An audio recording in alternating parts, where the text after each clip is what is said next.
Dios me los bendiga en esta tarde preciosa de sábado.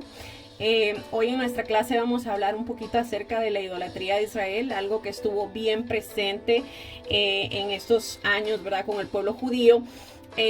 Y entre otras cositas que vamos a también a tocar, espero que puedan acompañarnos durante todo el video y que Dios ministre en nuestros corazones en gran manera. Comenzamos. Entonces, vamos a orar, ¿verdad? Siempre le presentamos a nuestro amado Señor la clase, ¿verdad? Para que se glorifique en la vida de nosotros, ¿verdad? Y que esa palabra llegue a lo profundo, ¿verdad? Para lo que Él la envió, ¿verdad? Así es que oramos. Padre bueno, Padre eterno, te bendecimos, Señor, te adoramos, Padre santo, te glorificamos, Señor, glorificamos tu nombre, Señor, a ti sea toda alabanza, Señor, toda gloria, todo honor, poderoso Jesús. Te bendecimos, Señor, te adoramos, Padre. Te doy gracias, Señor, por este día, Señor. Gracias por cada una de mis hermanas, Señor. Gracias, Padre Santo, porque tú has sido bueno con nosotros, Señor. Tú has sido misericordioso, Señor. Y hasta aquí nos has ayudado, Señor. Nos has traído, nos has guardado, Señor. Gracias, Padre amado. Te bendecimos, Señor. Te damos gracias por esta oportunidad que nosotros tenemos en este día de compartir tu palabra, Señor. Te pedimos que nos ministres, que ministres lo profundo de nuestro corazón con esa palabra, Señor, que tú has enviado para nosotros, Padre amado. Asimismo te pido para los que la escucharán, Señor, después, que tú, Señor, también toques sus corazones, Señor, y los ministres en gran manera, Padre, para tu gloria y tu honra, Señor, te lo pedimos en el nombre de Jesús. Amén. Bueno, hemos estado llevando, ¿verdad?, la historia acerca del pueblo de Israel, ¿verdad? Partimos desde Abraham, bueno, prácticamente desde el huerto del Edén. Pasamos por Abraham, por Isaac, por Jacob, y ahorita estamos viendo, ¿verdad?, cómo el Dios sacó al pueblo de Israel de la esclavitud de Egipto, y ahorita estábamos viendo también la semana pasada acerca de, bueno, la semana antepasada, estábamos viendo acerca del tabernáculo, ¿verdad?, de las cosas que habían dentro del tabernáculo, y de cómo el pueblo de Israel está ahora, ¿verdad?, en el desierto, ¿verdad? Ahora, cuando digo ahora, me estoy refiriendo ahora en la historia que estamos tocando, ¿verdad? No es que ahora realmente estén en ese desierto en el que se encuentran ahora en la historia que estamos leyendo, ¿ok? So, hoy vamos a tocar un tema, como les dije, muy interesante, acerca de la idolatría de Israel. Es un tema muy importante dentro de la Biblia. Y vamos a estar tocando algo otros temas también dentro de la historia para que nosotros podamos comprender bien por qué esto le era prohibido a Israel y por qué nosotros, ¿verdad? Como la iglesia de Jesucristo, también obviamente pues se nos es prohibido, ¿ok?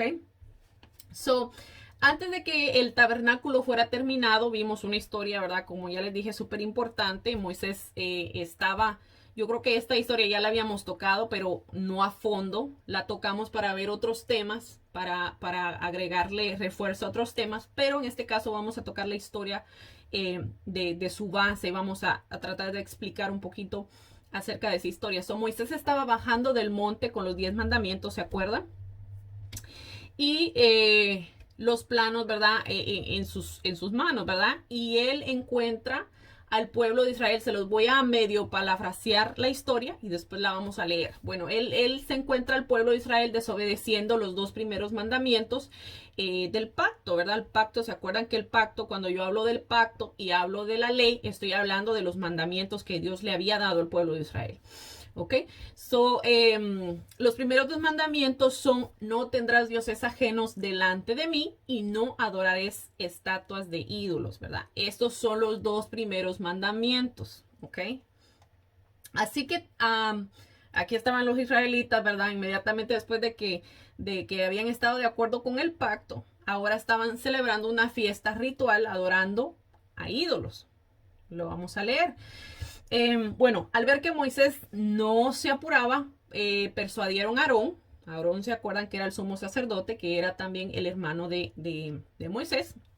Bueno, pues lo presionaron a él para que les hiciera una figura de un toro para poder adorarla.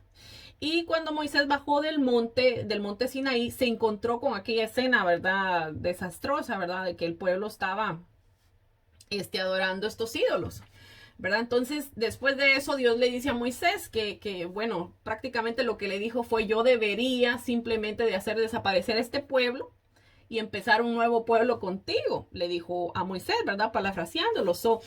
Lo vamos a tocar también más adelante. Pero Moisés no se dejó llevar por ese comentario de Dios, ¿verdad? Sino que les recordó a Dios su promesa, la promesa que Dios le había hecho a Abraham, a Isaac y a Jacob, ¿verdad? De que de ellos, de él, ¿verdad? Hablando de Abraham, Dios te bendiga, Jonathan. Hablando de Abraham, en él serían benditas todas las naciones, ¿verdad? Entonces Moisés les recuerda esa promesa que Dios le había hecho a Abraham. Entonces él suplica a Dios que los perdone, ¿verdad? Que perdone él al pueblo. Entonces, pues obviamente, ¿verdad? Dios sintió pena y dolor por las acciones de Israel, ¿verdad? Pero decidió ser fiel a sus promesas, incluso sabiendo que el pueblo le sería infiel todo el tiempo, porque sabemos que Dios es un Dios que todo lo sabe, todo, absolutamente todo. Entonces Dios sabía que Israel le iba a seguir fallando en todos los sentidos, pero él decidió darles, ¿verdad? Tener misericordia de ellos, ¿verdad? Conforme a lo que Moisés les recordó, tener misericordia de ellos y seguir adelante con el plan que él tenía, ¿verdad? De darles a ellos la tierra que les había prometido. ¿Ok? Vamos a leer en el capítulo 32 del libro del Éxodo, que es el que vamos a estar viendo hoy. Y voy a empezar leyendo el verso 1 en adelante, ¿ok? Y dice: viendo el pueblo que Moisés tardaba en descender del monte, se acercaron entonces a Aarón y le dijeron: levántate, haznos dioses que vayan delante de nosotros, porque a este Moisés, el varón que nos sacó de la tierra de Egipto, no sabemos qué le haya acontecido. Lo primero que podemos ver aquí es que la impaciencia de ellos los llevó a pecar. Okay, la impaciencia no es algo bueno para nosotros, a pesar de que yo creo que todos nosotros nacimos, ¿verdad? Con un poquito de esa impaciencia, algunos más, con una dosis más alta, diría yo, que otros. Por ejemplo, mi persona, ¿verdad? Por ejemplo, a mí me dicen paso a las 3 y son las 2:30 y yo estoy viendo el reloj porque no han llegado. Entonces, tenemos que controlar un poquito eso, ¿verdad? Algo otros pues son más relajados, pero así somos nosotros, ¿verdad? Unos más que otros, o unos más impacientes que otros, pero son cosas que podemos ver a través de la Biblia que nos pueden llevar a desviarnos en el camino. Por ejemplo, lo que pasó aquí con el pueblo, ¿verdad? El verso 2 dice: y Aarón les dijo: apartad los zarcillos, que son los aretes de oro que están en las orejas de vuestras mujeres, de vuestros hijos y de vuestras hijas, y traédmelos. Entonces todo el pueblo apartó los zarcillos de oro que tenían en sus orejas y los trajeron a Aarón. Y él los tomó de las manos de ellos y les dio forma con burril e hizo de ello un becerro de fundición. Entonces dijeron: Israel, estos son tus dioses que te sacaron de la tierra de Egipto. Como guía espiritual del pueblo de Israel, Aarón comprometió seriamente la norma de Dios a fin de agradar y complacer al pueblo, ¿verdad? Cedió ante esa presión impía, ¿verdad? Que los israelitas pusieron sobre él, y violó el segundo mandamiento, que el segundo mandamiento lo encontramos en Éxodo 20, y vamos a leer el verso 4 y 5. Dice: no te harás imagen ninguna semejanza de lo que está arriba en el cielo, ni debajo de la tierra, ni en las aguas debajo de la tierra. No te inclinarás a ellas ni las honrarás, porque yo soy Jehová tu Dios, fuerte, celoso, que visito la maldad de los padres sobre los hijos hasta la tercera y la cuarta generación de los que me aborrecen. Imagínense que dice aquí, ¿verdad? Que visita la maldad de los padres sobre los hijos. O sea que muchas cosas que los padres, ¿verdad? Eh, hacen mal, ¿verdad? Esa maldad puede alcanzar incluso hasta los hijos. Dice aquí hasta la tercera y cuarta generación. Eso es algo que nosotros, ¿verdad? Tenemos que reflexionar como padres también, ¿verdad? Dice, siguiendo el relato de lo que estaba pasando ahí con el pueblo de Israel, dice, y viendo esto, Aarón edificó un altar delante del becerro y pregonó Aarón y dijo, mañana será fiesta para Jehová.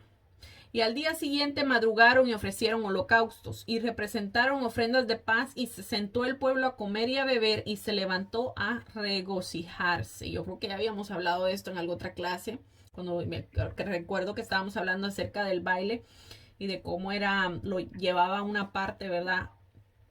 Comprometedora al ser humano, ¿verdad? Al punto de pensar en el sexo, ¿verdad? El pueblo comenzó a entregarse al baile sensual y a la inmoralidad sexual, prácticamente. Dice el verso 7. Entonces Jehová dijo a Moisés, anda, desciende, porque tu pueblo que sacaste de la tierra de Egipto se ha corrompido. Pronto se han apartado del camino que yo les mandé, y se han hecho un becerro de fundición, y lo han adorado. Y le han ofrecido sacrificios, y han dicho, Israel, estos son tus dioses que te sacaron de la tierra de Egipto. Dijo más Jehová a Moisés, yo he visto a este pueblo que por cierto es pueblo de dura cerviz. Ahora pues déjame que se encienda mi ira en ellos y los consuma, y de ti yo haré una nación grande. Que era lo que les estaba diciendo, ¿verdad? Que después de eso fue que Moisés intercedió por el pueblo, ¿verdad? Debido al gran pecado y el desenfreno del pueblo israelí, Dios le comunicó a Moisés su intención de destruirlos y de levantar otra nación por medio de Moisés. Pero Moisés, el corazón de Moisés, ¿verdad? Estaba completamente entregado a Dios y al servicio del pueblo, y lo vamos a ver ahorita. Dice en el verso 11, entonces Moisés oró en presencia de Jehová su Dios y dijo, oh Jehová, ¿por qué se encenderá tu furor contra tu pueblo, que tú sacaste de la tierra de Egipto con gran poder y con mano fuerte? ¿Por qué han de hablar los egipcios? Porque han de hablar los egipcios diciendo, para mal los sacó, para matarlos en los montes y para raerlos sobre la faz de la tierra. Vuélvete del ardor de tu ira y arrepiéntete de este mal contra tu pueblo. Eso fue lo que le dijo Moisés, ¿verdad? En pocas palabras, Señor, Jehová, tu reputación va a ser manchada si destruyes este pueblo, porque los egipcios van a empezar a hablar y a decir, bueno, y entonces, ¿para qué lo sacó? ¿Para qué hizo tantas señales y tantos prodigios para sacarlos? Solo a matarlos al desierto, ¿verdad? Entonces, Moisés estaba pensando en la importancia de la reputación de Dios. Vemos cómo Moisés, ¿verdad? Estaba totalmente entregado a Dios. Lo podemos ver por estas palabras que él expresó. Y también, ¿verdad? Por la intercesión que hizo por el pueblo. Dice, acuérdate de Abraham y de Isaac y de Israel tus siervos, a los cuales has jurado por ti mismo y les has dicho, yo multiplicaré vuestra descendencia como las estrellas del cielo y le daré a vuestra descendencia toda la tierra que le he hablado y la tomarán por heredad para siempre. Como les decía, Moisés le acordó a Jehová de la promesa que él le había hecho a Abraham, Isaac y a Jacob, ¿verdad? De que él les iba a dar esa tierra por heredad. Entonces, el corazón de Moisés fue descubierto. Y no solo podemos ver el amor que él tenía por Dios, sino por el pueblo al que él servía como guía. Porque Moisés obviamente intercedió para que no fuera este pueblo destruido.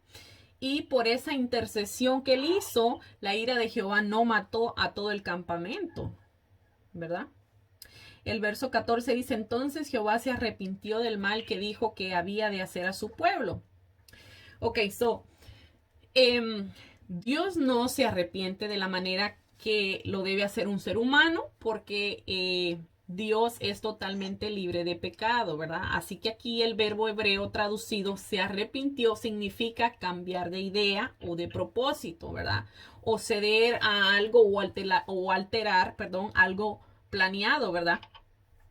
Que ya estaba plenamente establecido. ¿Ok? So, quería dejar eso claro. Y dice el verso 15, y volvió Moisés y descendió del monte trayendo en su mano las dos tablas del testimonio, las tablas escritas por ambos lados, de uno y de otro lado estaban escritas. Y dice, y las tablas eran obra de Dios y la escritura era escritura de Dios grabada sobre las tablas. Cuando oyó Josué, acuérdense que Josué era el sirviente, ¿verdad? El que le ayudaba a Moisés. Dice, cuando oyó Josué el clamor del pueblo que gritaba, dijo a Moisés, alarido de pelea ahí en el campamento. Fíjese que Moisés y Josué, fueron los únicos que no participaron de aquel pecado del pueblo. ¿Ok?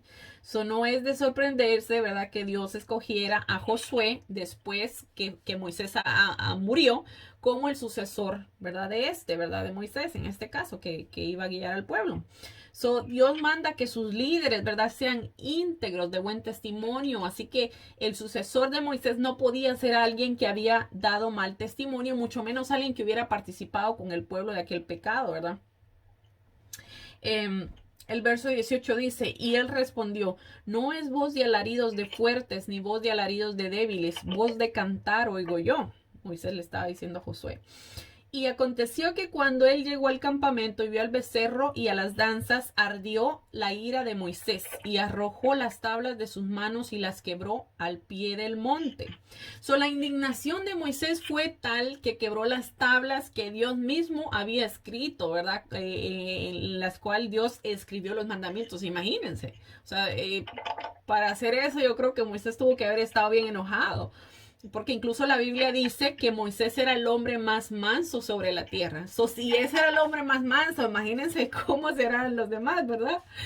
Pero esta fue una indignación justa, ¿verdad? Y piadosa, porque estaba enojado contra del pecado, ¿verdad? Que algo que se nos manda a nosotros como cristianos a hacer, ¿verdad? No prácticamente a enojarnos con el pecado, sino a que no nos agrade, ¿verdad? Que no podemos agradarnos del pecado, ¿verdad?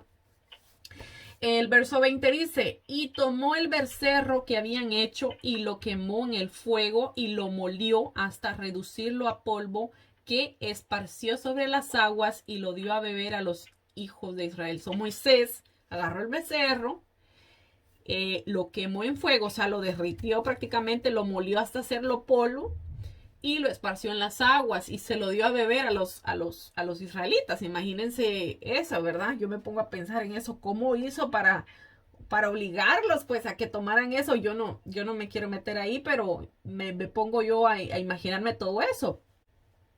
Bueno, con eso vamos a suponer que Moisés pretendía que los israelitas se dieran cuenta que aquel becerro que lo habían proclamado Dios no tenía ningún poder, ¿verdad? Porque si hubiera tenido algún poder, pues se hubiera salvado a él mismo, ¿verdad?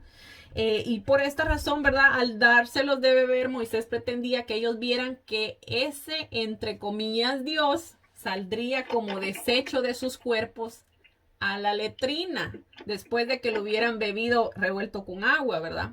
Eso me imagino yo que era lo que pretendía Moisés. Eso es lo que piensan algunos eruditos, ¿verdad? Algunos teólogos, ¿verdad? Estudiosos de la Biblia. Y dice el verso 21. Y dijo Moisés a Aarón, ¿qué te ha hecho este pueblo que has traído sobre él tan gran pecado? Sabemos que era un gran pecado delante de Dios lo que ellos habían hecho. Y respondió a Aarón, no se enoje mi señor. Tú conoces al pueblo que es inclinado al mal. Imagínense. Al intentar culpar a otros, ¿verdad? Nos damos cuenta de que Aarón sabía que lo que había hecho estaba mal. Ok. Y se acuerdan también que vimos que Moisés les dijo a ellos, ¿verdad? Que ninguna figura ellos habían visto cuando Dios se les apareció en la montaña. ¿Se acuerda que lo que vieron los israelitas cuando cuando Dios les hablaba eran relámpagos y una nube, ¿verdad? Espesa que cubría toda la montaña, ¿verdad? Y el propósito de Dios, ¿verdad? Acordémonos que Dios es espíritu. Y Moisés, al decirles esto, les estaba recordando que no era posible hacer una imagen de Dios porque nunca lo habían visto. Nadie ha visto a Dios. Entonces, ¿cómo se van a hacer ustedes una imagen que represente a Dios, verdad? No era posible. ¿Ok? Sigamos, el verso 23 dice, porque me dijeron, haznos dioses que vayan delante de nosotros. Aarón le estaba dando la explicación a Moisés, ¿verdad? De qué había pasado, ¿verdad? Entonces le dijo que el pueblo le había dicho, haznos dioses que vayan delante de nosotros, porque a este Moisés, el varón que nos sacó de la tierra de Egipto, no sabemos qué le haya acontecido. Y yo le respondí, ¿quién tiene oro? Apartadlo. Y me lo dieron y lo eché en el fuego y salió este becerro. No fue que salió el becerro así de magia, ¿verdad? Que él lo echó todo junto ahí a ver qué salía.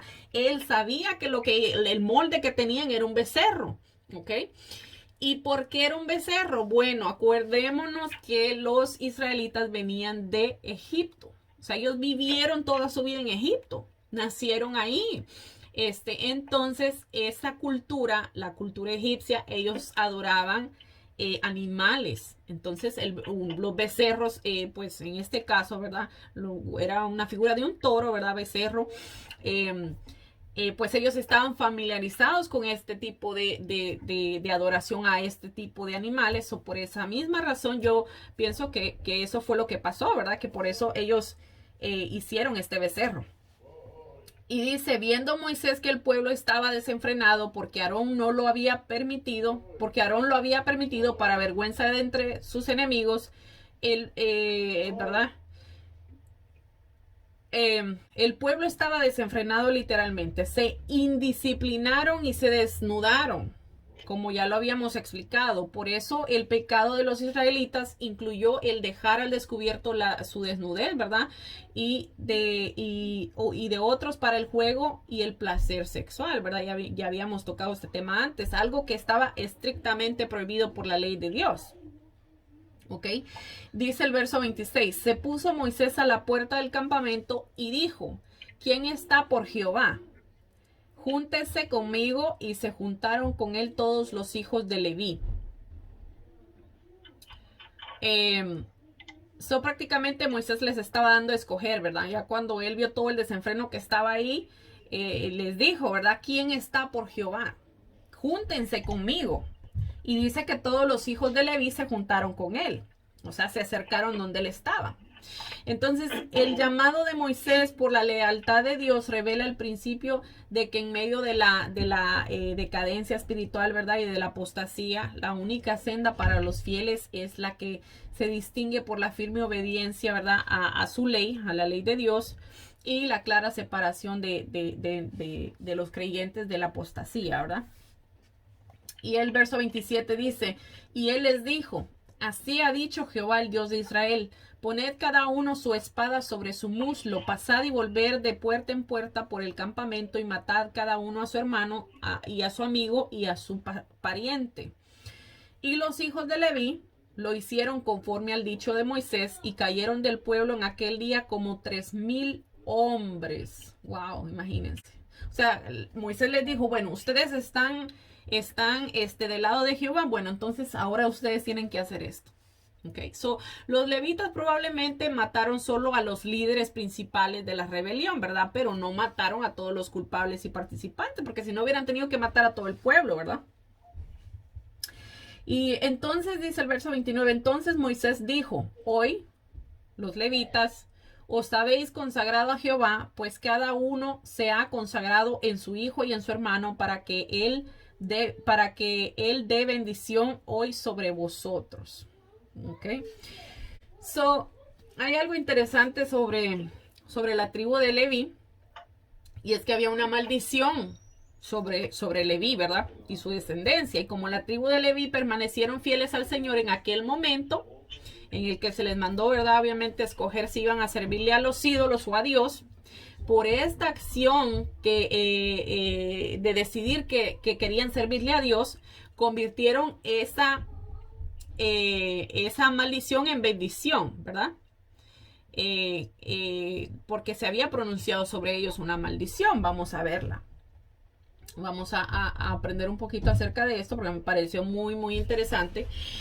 Bueno, al haberse quitado el derecho de la primogenitura a Rubén, acordémonos que Jacob, ¿verdad? O Israel, como Dios le llamó después, tenía 12 hijos, ¿verdad? Y acordémonos también de que en esta cultura israelí y en muchas culturas antiguas se le daba prioridad al hijo primogénito, ¿verdad? Si era varón, era el que heredaba la mayor, eh, como por decirlo, la mayor parte de la herencia, por decirlo así, y el que ganaba el mando dentro de la casa de su padre, ¿verdad? Entonces, al habérsele quitado el derecho de primogenitura a Rubén, que era el mayor, porque se había acostado con una de las esposas de su padre, ¿verdad? Jacob.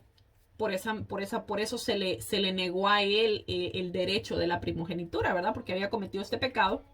Bueno, si no le tocaba a Rubén el darle la primogenitura porque pecó, bueno, el siguiente en línea pudo haber sido Simeón, ¿verdad? Porque era el segundo en línea. Pero si a Simeón no se le daba la primogenitura, se le podía dar al tercer hijo, ¿verdad? Que era Leví. Pero los dos, tanto como Simón y Leví, perdieron ese derecho debido a un acto violento, ¿verdad? Tomaron venganza por sus propias manos. Y en este caso, ¿verdad? La primogenitura se la dieron a Judá, que era el hijo número 4. Imagínense.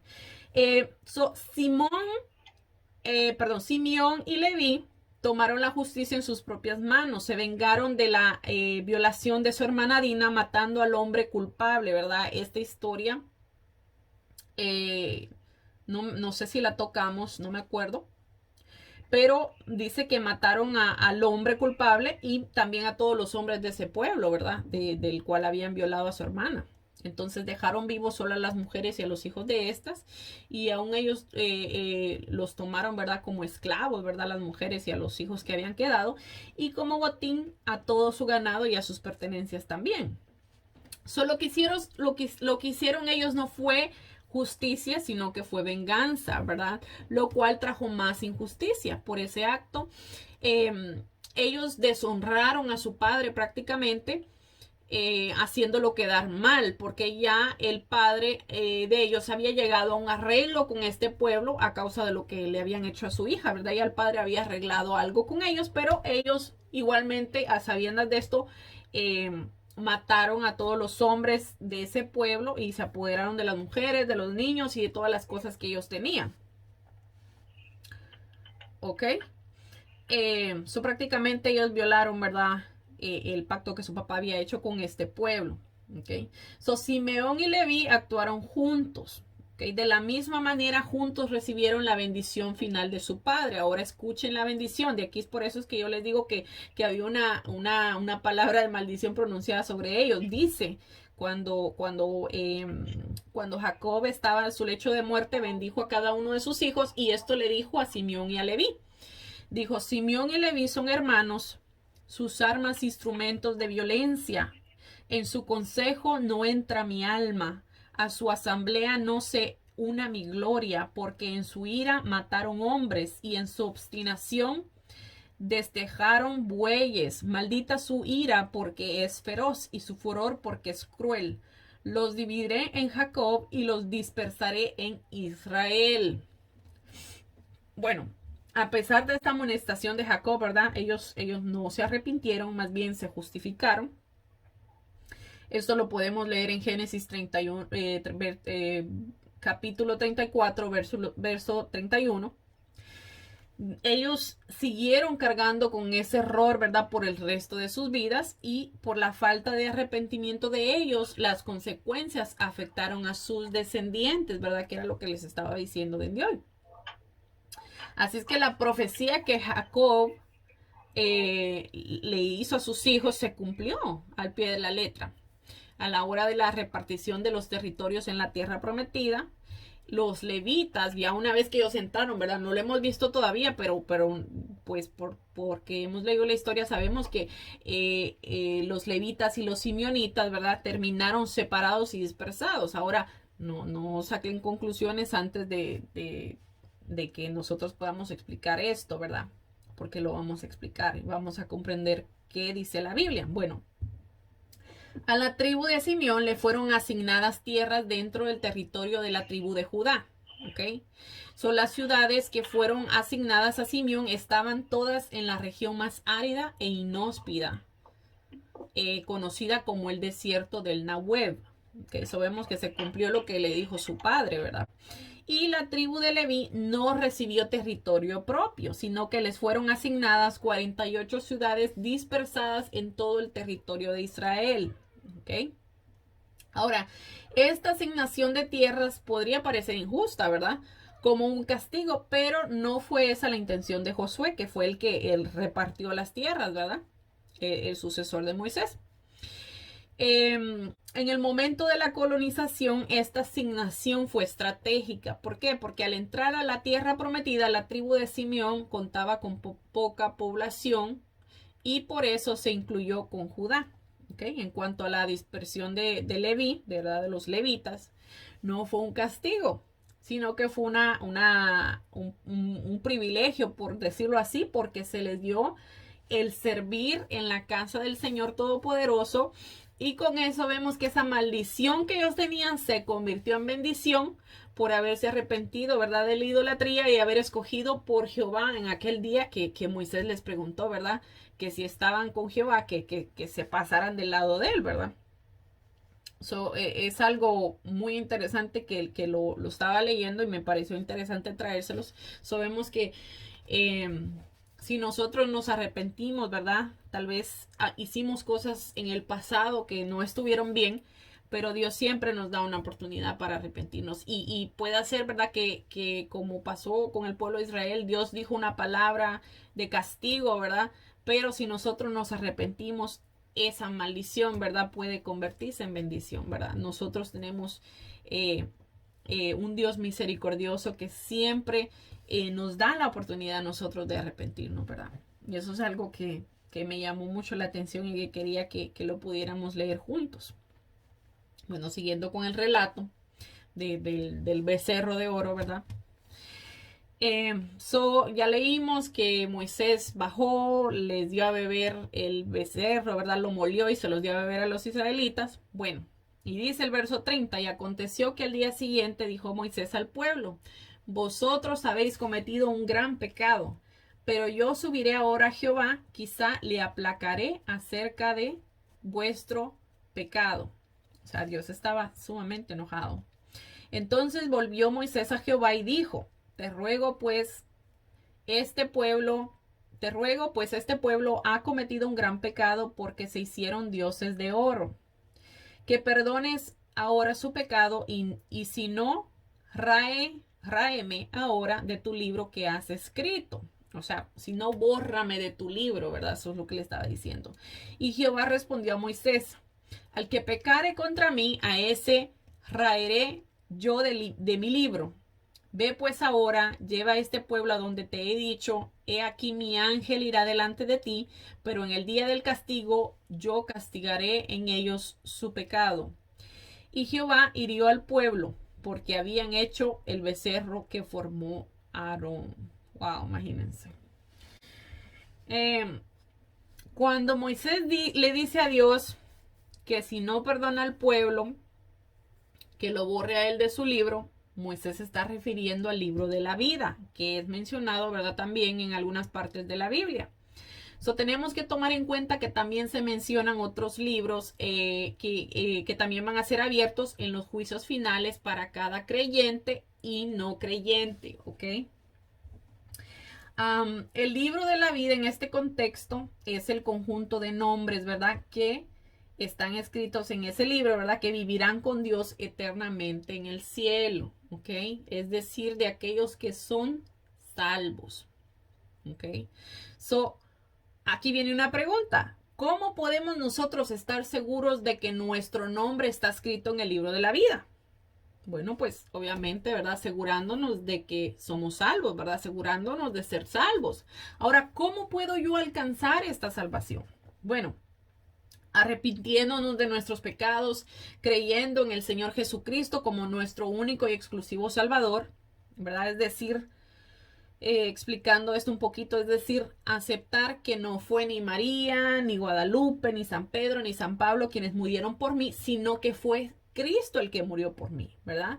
Hay que reconocer que solo por medio de Cristo podemos alcanzar esa salvación, que solo a Él le debemos, ¿verdad? Y solo a Él le debemos adoración y alabanza, ¿verdad? La Biblia nos dice en primera de Timoteo 2:5, dice, porque hay un Dios y un solo mediador entre Dios y los hombres. Y ahí dice Jesucristo hombre. Entonces, la misma Biblia nos está diciendo aquí, hay un solo Dios y hay un solo mediador entre Dios y los hombres. Y nos dice aquí, es Jesucristo hombre. Entonces, esto quiere decir que no puedo bajo ninguna circunstancia pedirle algo a alguien más que no sea a Dios. Que no puedo creer que alguna figura o algún santo inventado por los hombres tiene alguna autoridad para mediar por mí ante Dios, sino que solo Jesucristo, ¿verdad? Una vez debatía con un amigo mío de la religión popular y hablábamos de este tema, ¿verdad? Y él me dijo, ¿te puedo pedir algo? Y yo le dije, sí, claro, dime. Y me dijo, bueno, pues ¿puedes orar por mí? Y yo le dije que sí, ¿verdad? Obviamente, ¿verdad? Entonces él me dijo, ya ves, si vos puedes interceder por mí, entonces ¿por qué la Virgen no puede interceder por mí? Entonces, bueno, pues pareciera algún poco confusa la pregunta, pero la respuesta es simple. Ella fue la madre de Jesucristo, hombre, ¿ok? No es la madre de Dios como nos han hecho creer. Dios no tiene madre, Dios es único. ¿Ok? Dios es espíritu. ¿Cómo una persona puede dar a luz un espíritu? No puede. Entonces, acordémonos, María fue creada, ¿verdad? Dios fue el creador de todo. No puede ella ser la madre de Dios. Fue la madre de Jesucristo hombre, ¿ok? Y como ser humano, María murió, ¿verdad? Como todos nosotros vamos a morir en este cuerpo mortal, ¿verdad? Y la Biblia lo dice en Deuteronomios capítulo 18, 10 al 11, dice, no se ha hallado en ti quien haga pasar por su hijo, a su hijo o a su hija por el fuego. Cuando estoy leyendo esto, estoy diciendo, ¿verdad?, de que nosotros no podemos rezarle a alguien muerto. Escuche, dice, no se ha hallado en ti quien haga pasar a su hijo o a su hija por el fuego, ni quien practique adivinación, ni agorero, ni sortilegio, ni hechicero, ni encantador, ni adivino, ni mago, ni quien consulte a los muertos. ¿Ok? ¿Cómo entonces vamos a poder pedirle a alguien que murió que interceda por nosotros? Y algunos dirán, pero Jesucristo también murió. Claro, pero a diferencia de María, Jesucristo resucitó de entre los muertos y ascendió a los cielos y está sentado a la diestra del Padre, como dice la Biblia, ¿verdad? María todavía está esperando ser levantada en el día que Cristo venga por su iglesia. Y seamos también nosotros, ¿verdad?, la iglesia levantados en los cielos. Ahora bien, ¿cómo yo puedo comprobar esto? Bueno, lo tengo aquí apuntado en Primera de Tesalonicenses, capítulo 4, versículo 16 al 17, dice, escuchen, porque el Señor mismo dice, con voz de mando, con voz de arcángel y con trompeta de Dios, descenderá del cielo, y los muertos en Cristo resucitarán primero. Es decir, los que murieron a salvos van a resucitar primero. Luego nosotros los que vivimos, los que hayamos quedado, seremos arrebatados juntamente con ellos en las nubes para recibir al Señor en el aire, y así estaremos siempre con el Señor. María murió siendo cristiana, ¿verdad? Es decir, murió siendo salva porque creyó en Jesucristo como su único y exclusivo Salvador. Por eso ella va a resucitar junto con todos los demás que hayan muerto en Cristo, y nosotros los que estemos vivos, ¿verdad?, sirviéndole a Cristo, seremos también arrebatados para irnos con Jesucristo también. Ahora, ¿cómo nosotros sabemos que María era cristiana y que murió siendo salva? Bueno, después que los apóstoles vieron la ascensión de Jesús, ¿verdad? Que Jesús resucitó y después ascendió al cielo con un cuerpo glorificado, ¿verdad? Dice que volvieron a Jerusalén, después de haber visto esto, volvieron a Jerusalén a esperar la venida del Espíritu Santo, que fue lo que Jesús les indicó que hicieran, ¿verdad? Este evento fue el que marcó el comienzo de la iglesia de Jesucristo, el día de Pentecostés, ¿verdad? En donde vino el Espíritu Santo sobre los creyentes que estaban en ese lugar esperando. Y dice, y también, perdón, María estaba con ellos. Ella era parte de la iglesia de Jesucristo. Y no solo ella, sino también los hermanos de Jesús. Lo vamos a leer ahora en el capítulo 1 del libro de los Hechos. ¿Okay? La Biblia nos da toda la información, todo. Pareciera ser tal vez a veces de que es un rompecabezas, pero todas las partes están ahí. Es necesario que nosotros las podamos estudiar y las podamos comprender para que nosotros podamos llegar a la verdad, ¿verdad? Libro de los Hechos, capítulo 1, versículo 13 al 14 dice, relatando este suceso que les digo, ¿verdad? Que estaban ellos juntos. Y se menciona también aquí en la Biblia que ahí estaba María y los hermanos de Jesús. Dice, entrados subieron al aposento alto donde moraban Pedro y Jacobo, Juan, Andrés, Felipe, Tomás, Bartolomé, Mateo, Jacobo, hijo de Alfeo, Simón el celote y Judas, hermano de Jacobo. Sabemos que ahí estaban los apóstoles. Dice, todos estos perseveraban unánimes en oración y ruego con las mujeres y con María, la madre de Jesús, y con sus hermanos. ¿Ok? Imagínense. Por otra parte, también, ¿verdad? Nosotros se nos manda a orar los unos por los otros, pidiéndole al Padre, pero solo en el nombre de Jesucristo. Y esto fue algo que el mismo Jesús dijo. En Juan 14:13, Jesús dijo, y todo lo que pidieres al Padre en mi nombre, yo lo haré, para que el Padre sea glorificado en el Hijo. ¿Ok? Aunque ya yo mencioné, ¿verdad? Que son los cristianos fieles los que están escritos en el libro de la vida, ahora quiero que comprendamos esta información por la Biblia. Como nosotros sabemos que los que servimos a Jesucristo somos los que estamos inscritos en el libro de la Biblia. Bueno, en Filipenses 4:3, Pablo dijo, asimismo dijo, te ruego a ti también, compañero fiel. Cuando está diciendo compañero fiel es que estaba hablándole a alguien que era también cristiano, que era compañero de él, ¿verdad? O sea, que habían dado con él tal vez predicando, ¿verdad? Dice que ayudes a estas que combatieron juntamente conmigo el evangelio. Con Clemente también y los demás colaboradores míos cuyos nombres están escritos en el libro de la vida. Ahora, ¿por qué Pablo dice esto con tanta certeza? Bueno, porque Pablo conocía que esa gente era gente de Dios, que era gente que habían aceptado al Señor Jesucristo como su Señor y Salvador y que estaban sirviéndole, ¿verdad? Pablo estaba hablándole a creyentes y los creyentes fieles están inscritos en el libro de la vida y, ¿verdad? Tal y como Pablo lo estaba diciendo aquí. Ahora en Apocalipsis 3:5 dice, escuche, el que venciere será vestido de vestiduras blancas y no borraré su nombre del libro de la vida. Y confesaré su nombre delante de mi Padre, Jesús hablando, y delante de sus ángeles. Una vez que tu nombre está escrito en el libro de la vida, nunca será borrado si perseveramos fielmente hasta el final. ¿Ok? Ahora se estarán tal vez algunos preguntando, ¿pero qué pasa con los que no están inscritos en el libro de la vida? Bueno, vamos a hablar acerca de esto también aquí, porque todo esto yo lo seleccioné para que podamos tocar y entender lo que esto conlleva, la magnitud de estos pasajes, ¿verdad? La magnitud del nosotros saber si somos salvos o no, y qué va a pasar si yo no soy salvo, y qué va a pasar si yo soy salvo, ¿verdad? Son cosas que nosotros nos tenemos que preguntar y tenemos que buscar respuestas en la Biblia, todo está en la Biblia, ¿ok? Pero ¿qué pasa qué pasa con los que no están inscritos en el libro de la vida, perdón?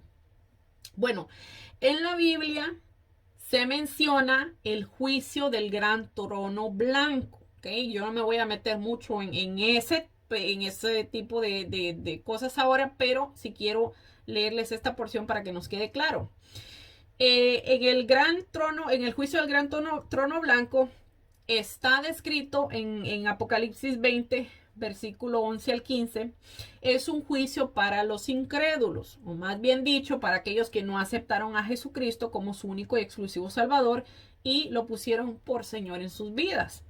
Este pasaje deja claro que nadie en este juicio tiene su nombre en el libro de la vida.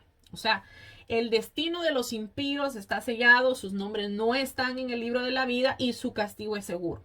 ¿Ok? Aunque, ¿verdad? Este evento parece ser que será después del milenio, pero sabemos que va a llegar.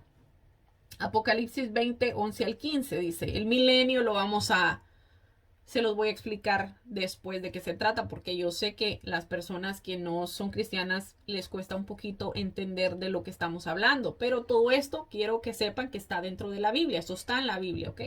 Expresamente está en el libro de Apocalipsis, pero no hemos llegado ahí. Todavía vamos por el Antiguo Testamento, nos falta mucho, pero vamos a llegar algún día. Ok, so vamos a leer Apocalipsis 20, 11 al 15. Dice, el juicio ante el gran trono blanco. Y dice, y vi un gran trono blanco y al que estaba sentado en él, de delante del cual huyeron la tierra y el cielo, y ningún lugar se encontró para ellos. Y vi a los muertos grandes y pequeños de pie ante Dios, y los libros fueron abiertos. Fíjense que menciona libros. Eso tienen que haber varios, ¿verdad? Y otro libro fue abierto, el cual es el libro de la vida. O sea que hay varios libros. Y fueron juzgados los muertos por las cosas que estaban escritas en los libros según sus obras. O vemos que hay libros que tienen escrito todo lo que nosotros hicimos en esta tierra, ¿verdad? Y dice, y el mar entregó los muertos que había en él, la muerte y el Hades entregaron los muertos que habían en ellos y fueron juzgados cada uno según sus obras. La muerte y el Hades fueron lanzados al lago de fuego. Esta es la muerte segunda. ¿Ok? Y dice, y el que no se halló inscrito en el libro de la vida fue lanzado al lago de fuego. Wow, imagínense qué fuerte. Qué fuerte. Ya me estoy quedando sin voz. Bueno, a los creyentes, por otro lado, se les juzgará, pero no para condenación, porque acuérdense que cuando una persona muere salva, ¿verdad? Murió, aceptó al Señor Jesucristo y murió, ¿verdad? Le sirvió en su vida y murió, esta persona es salva, ¿verdad? Tienes garantizada que va a entrar a la presencia del Señor, ¿verdad? A los creyentes se les juzgará, pero no para condenación, sino para recompensa, ¿verdad? En otro juicio que se llama el Tribunal de Cristo, que también es llamado el juicio Bema, ¿ok? Pero ¿cómo nosotros sabemos esto? Bueno, en 2 Corintios 5:10 dice, porque es necesario que todos nosotros comparezcamos ante el tribunal de Cristo, para que cada uno reciba según lo que haya hecho mientras estaba en el cuerpo. Cuando habla del cuerpo, está hablando del cuerpo de Cristo. ¿Cómo yo explico esto? Bueno, el cuerpo de Cristo somos todos nosotros los miembros de la iglesia verdadera de Jesucristo, ¿verdad? Todos los que le servimos a Jesús. Somos parte del cuerpo, ¿verdad? Ok. Dice, para que cada uno reciba según lo que haya hecho mientras estaba en el cuerpo, sea bueno o sea malo. Ok. Para ponerlo en palabras simples, encontré algo aquí, me gustó mucho, se los traigo. Dice que en los antiguos Juegos Olímpicos, un juez se sentaba ante el tribunal en la línea de la meta, ¿verdad? Acuérdense, son Juegos Olímpicos. El propósito del juez era de que él podía determinar cuál es la posición de los corredores, por ejemplo, quién había llegado primero, quién había llegado segundo y así sucesivamente, ¿verdad? Y luego poder así entregar las recompensas apropiadas. Algo similar va a ocurrir, ¿verdad? Con nosotros los creyentes que vamos a estar ante el tribunal de Cristo, ¿verdad? Ya hemos sido salvados porque creímos en Jesucristo como nuestro Señor y Salvador, y ahora ante el tribunal de Cristo seremos recompensados, ¿verdad? Según hayamos vivido y hecho mientras le servimos al Señor en la tierra, ¿ok? Los participantes de este juicio son los miembros de la iglesia del Nuevo Testamento. Okay, estas son las personas que han confiado en Jesús como su Señor y Salvador desde el día de Pentecostés, ¿verdad? Que ese día fue el que comenzó la iglesia de Jesucristo, hasta la venida de Cristo por su iglesia, ¿verdad? Que era lo que estábamos hablando anteriormente. La Biblia nos habla también nos habla de los creyentes que reciben también coronas, ¿verdad? Sobre la base de cuán fielmente sirvieron a Jesucristo aquí en la tierra, ¿verdad? Y Pablo hace referente a esto y me llama la atención que también lo compara como con una carrera, ¿verdad? Lo vamos a leer, esto está en Primera de Corintios 9, versículo 24 al 27 y dice, ¿no sabéis que los que corren en el estadio, todos a la verdad corren, pero solo uno se lleva el premio? Corred de tal manera que lo obtengáis. Todo aquel que lucha, de todo se abstiene. Ellos, a la verdad, para recibir una corona corruptible, pero nosotros, los cristianos, una incorruptible. Así que yo de esta manera corro, decía Pablo, no como a la aventura, o sea, no aventurándome a lo que venga, sino que él sabía lo que iba, ¿verdad? Dice, de esta manera peleo, no como quien golpea el aire. O sea, yo no estoy golpeando el vacío. Dice, sino que golpeo mi cuerpo. O sea, cuando estaba diciendo golpeo mi cuerpo, no van a creer que se estaba dando, así como sacan a los monjes que se están dando en la espalda, ¿no? Pablo está diciendo que él pone su cuerpo por servidumbre, ¿verdad? Dice, no sea que habiendo sido heraldo para otros, yo mismo venga a ser eliminado. O sea, no siendo que yo, habiendo sido el que comunicó las buenas nuevas de salvación, ahora yo venga a ser eliminado, ¿verdad? Imagínense qué tremendo. Nosotros con este pasaje también tenemos que comprender que una vez que nosotros obtenemos la salvación, tenemos que cuidarla, porque podemos también perderla. También Pablo le dice a Timoteo, en 2 de Timoteo 2, 3 al 5, dice, tú pues sufre penalidades como buen soldado de Jesucristo. Ninguno que milita, dice, se enreda en los negocios de la vida a fin de agradar a aquel que lo tomó por soldado. En este caso, ¿verdad? Jesucristo nos tomó a nosotros como soldados y nuestro fin es agradarle a Él nada más, ¿ok? Y dice, y también el que lucha como atleta no es coronado, sino lucha legítimamente. Así es que aquí también Pablo nos deja saber, ¿verdad? Que nosotros no podemos ser cristianos a medias. Nosotros no podemos estar con un pie en el mundo y con un pie en la iglesia, porque si nosotros no luchamos, o sea, si nosotros no peleamos esta batalla, ¿verdad? Legítimamente, como dice la Biblia que lo tenemos que hacer, no vamos a poder obtener ninguna corona, ¿ok? Esto era algo que Pablo, que me llamó mucho la atención, ¿verdad? También, y que se los quería comentar. Son cosas que, ¿verdad? Te traen a meditar, ¿verdad? Aquí la vamos a dejar. Yo creo que hablé y hablé y hablé. Ya se me fue la hora. Ya di cuenta, me di. Ya llevamos 51 minutos o nos quedan 10. Meditemos en esto que estudiamos hoy. Yo creo que Dios siempre nos busca, ¿verdad? Él es el que nos trae la palabra para que nosotros podamos acercarnos a Él, ¿verdad?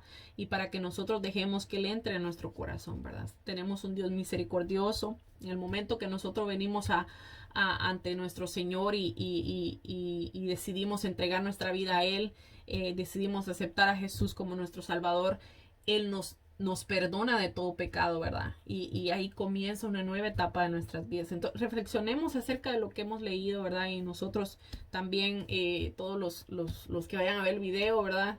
Como cristianos tenemos que reflexionar también en estas palabras del apóstol Pablo, ¿verdad? Que tenemos que cuidar nuestra salvación. Ok, so vamos a orar para darle gracias al Señor. Padre, te bendecimos, Señor, te adoramos. Gracias, Señor, porque nos permitiste compartir tu palabra, Señor, porque nos permitiste estar unidos, Señor, poder escuchar tu palabra, poder meditar en ella, Señor, poder escudriñar tu palabra, Padre Santo. Gracias, Señor, porque yo sé, Señor, que nos va a servir de mucha bendición, Señor, tanto como a ellos como para mí, Señor, porque he aprendido mucho, Señor, por medio de estos estudios. Señor, yo te doy gracias, Señor, por cada uno de los que van a escucharlo, por los que estuvieron aquí conmigo este día en la clase, Señor. Gracias por cada uno de ellos, Señor. Yo te pido que te glorifiques, Señor, en cada uno de nuestros corazones, Señor, y que nos sigas dando, Señor, ese deseo de aprender de tu palabra, Señor, de aprender de ti, Señor, de aprender de quién eres tú, Señor, y qué es lo que tú buscas de nosotros, Padre amado. Yo te pido, Señor, que nos bendigas en esta semana que vamos a comenzar, Señor, que podamos, Señor, hacer todo lo posible, Señor, para agradarte, Señor, para estar bien contigo, Padre Santo. En el nombre de Jesús te lo pedimos, Señor, para tu gloria y tu honra. Amén. Bueno, que Dios me los bendiga, que Dios me los guarde y si Dios permite, si tienen alguna pregunta me la mandan con confianza y nos vemos el sábado que viene si Dios permite. Adiós. Adiós.